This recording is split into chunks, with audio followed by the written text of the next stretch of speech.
सकते। तो इसमें जो सुमेर, कौन सा सुमेर पर्वत और हाँ। कौन से सांप हाँ, को इसको बांधा देखिए, जाता है? हाँ। वह कहते हैं ना कि भगवान विष्णु जो है कच्छप का अवतार लेकर के आए, हाँ, हाँ। शेषनाग की नेति बनाई, हाँ, हाँ। देवदान दोनों में लगे। हाँ। इसको थोड़ा सा समझ लीजिए। हाँ, समझा। वेद, आपने दुर्वासा ऋषि का नाम सुना होगा। हाँ, हाँ, दुर्वासा ऋषि, ठीक है। तो दुर्वासा ऋषि क्या थे, एक बार जैसे चले जा रहे थे, उधर से इंद्र जी आ रहे थे अपने एरावत हाथी पर। हाँ। क्या है? एरावत हाथी पर। और जब हाथी पर जब आ रहे थे तो उन्होंने क्या काम करा, खुश होकर के भी राजा थे। हाँ। तो दुर्वासा जी ने अपने गले की माला उतार के इंद्र जी को डाल दी। इंद्र जी ने उस माला के महत्व को नहीं समझा और हाथी के सूंड में डाल दी। हाँ। अब हाथी तो हाथी है, हाँ। उसने माला तोड़ दी। दुर्वासा जी के स्वभाव को आप जानते ही हैं। हाँ। उन्हें श्राप दे दिया, जाओ तुम लक्ष्मीहीन हो जाओ। हाँ। जाओ तुम लक्ष्मीहीन हो जाओ। अब इंद्र लक्ष्मीहीन हो गया, फिर मारा भाई, दुर्वासा जी का श्राप था। हाँ।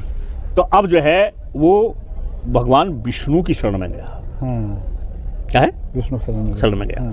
जब विष्णु जी की शरण में गया तो विष्णु जी ने कहा कि एक काम करो भैया, समुद्र का मंथन करो, उसमें से रत्न निकालो, लक्ष्मी वहां से प्राप्त होगी। तो ऐसा करो, तुम पहले दानवों से संधि कर लो। दानवों से संधि कर लो। तो देवों ने दानवों से संधि कर ली और संधि करने के बाद मिलकर मंथन किया। एक बात आश्चर्य देखिए,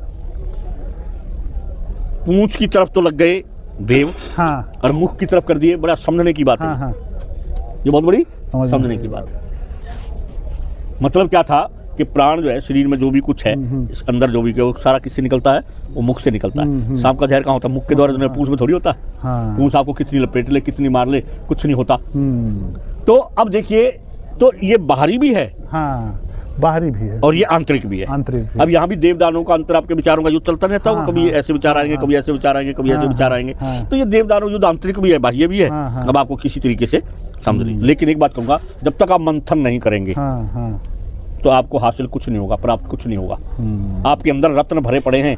मंथन कीजिए, मनन कीजिए, और मनन करने के कारण तो मुनि कहलाते हैं। सही बात, इसलिए अपना मनन कीजिए। देखिए दोस्तों, बाबा जी ने कितने अच्छा समझा दिया कि समुद्र मंथन असलियत में है क्या। मतलब आपके अंदर ही जो है देव और दानव हैं, और इन्हीं पर से आपको विजय प्राप्त करनी है और अपने अंदर के देव भाव को जगाना और मंथन करना है। तो आपके अंदर ही रत्न है जो है आपको सुख का अनुभव कराएंगे।